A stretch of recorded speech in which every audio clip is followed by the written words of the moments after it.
Ya, pemirsa, kembali di program The Indonesia Economic Club. Bu Mia, tadi Anda sempat menyebutkan bahwa dapat ancaman, kemudian ancaman pembunuhan, dan kemudian ada kata-kata kotor juga dan lain sebagainya. Bu Mia, tadi Anda katakan bahwa di bulan September mulai Anda meminjam gitu, pinjaman online itu.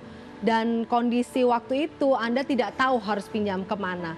Nah, pertanyaan saya berikutnya, saat ini setelah Anda melaporkan tadi ke kepolisian, apakah sudah dapat terselesaikan atau masih ada yang terpending atau masih ada selain berkas-berkas, tapi jumlah total yang Anda pinjam itu sudah 50% kah dilunasi atau masih banyak yang memang harus Anda bayar sebagai kewajiban?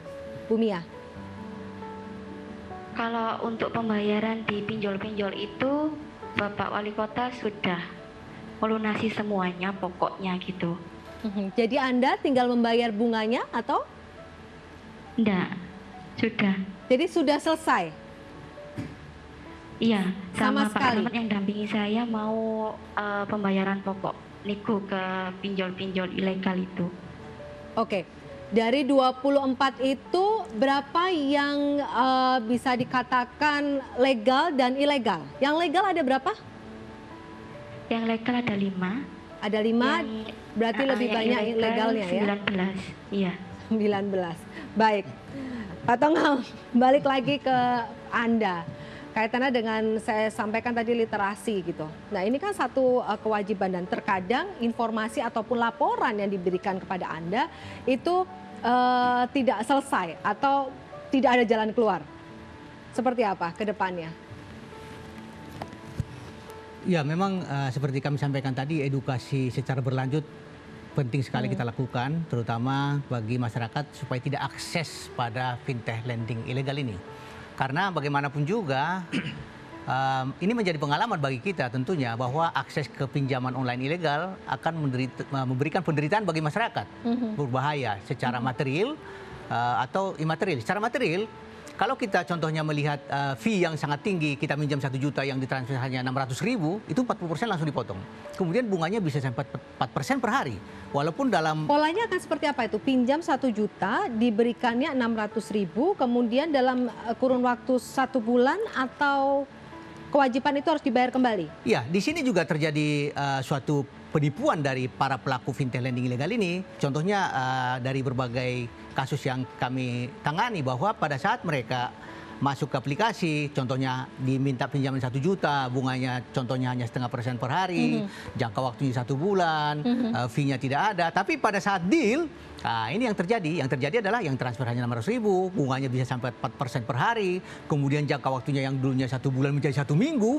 Nah ini makanya saya katakan bahwa ini sangat membahayakan bagi masyarakat. Dan informasi itu tidak diberikan di awal ya? Tidak diberikan di awal. Jadi di awal. Memang ini adalah pola mereka ini di awalnya memberikan iming-iming, membantu masyarakat, tapi pada akhirnya adalah iming-iming kenikmatan, iya, menjerumuskan ya? Masyarakat.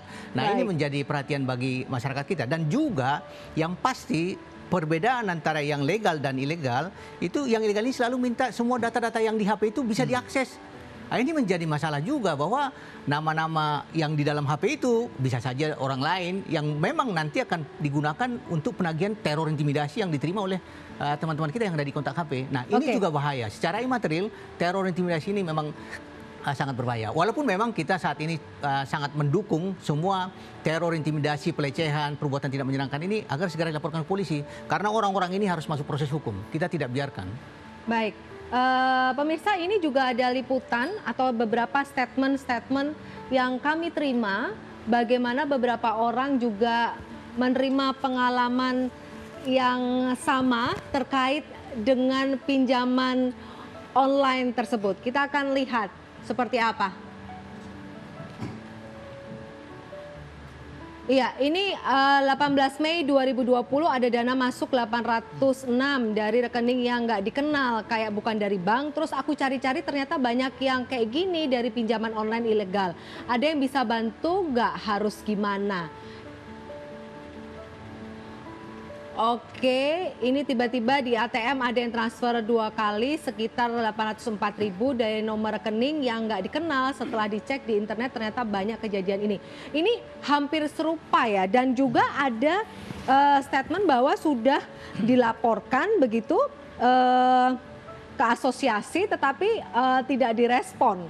Nah, sebenarnya bagaimana treatmentnya?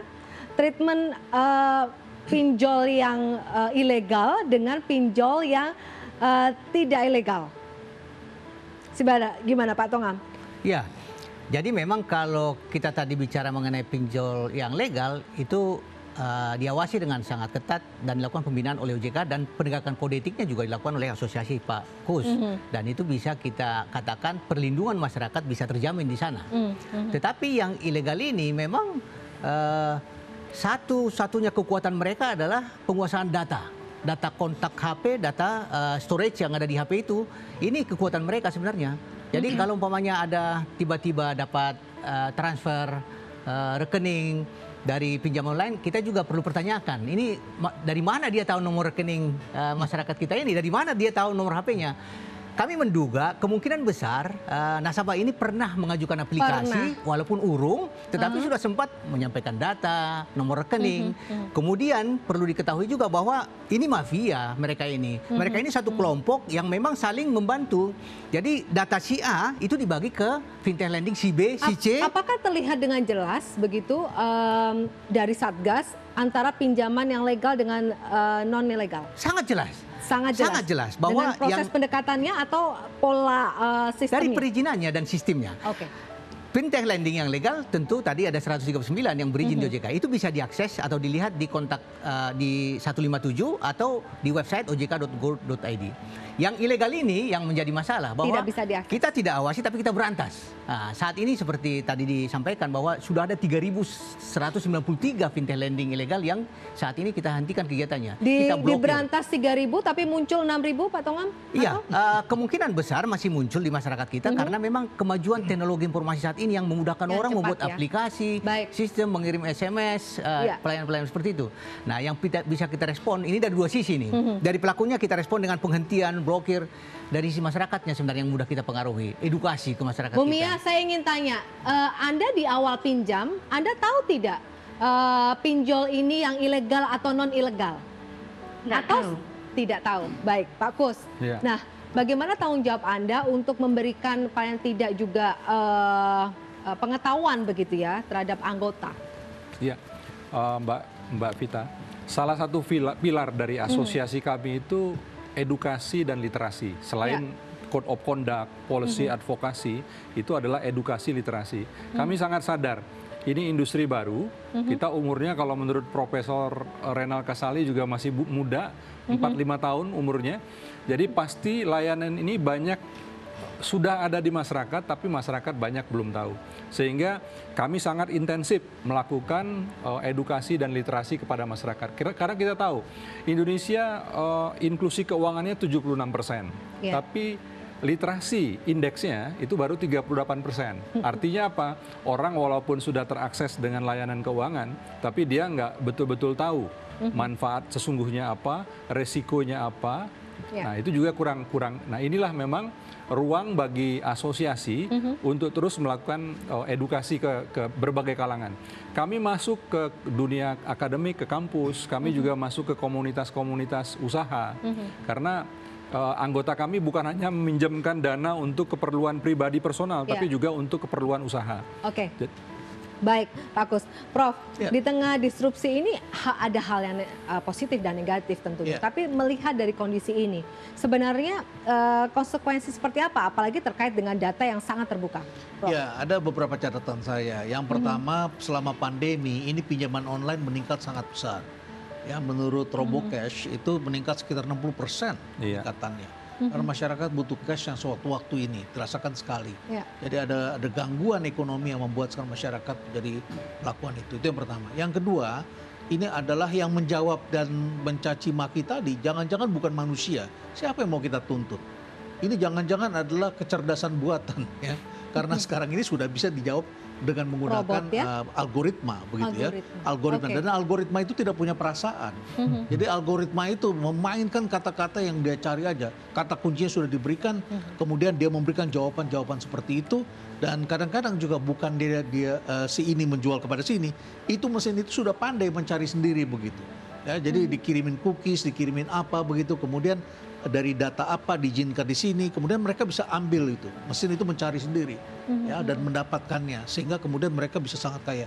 Ada yang pernah mengatakan begini kepada saya, Vita, berikan nomor telepon Anda kepada saya, hanya dalam hitungan menit saya bisa bikin profiling tentang Anda. Ya, Dan itu menarik. mengerikan sekali.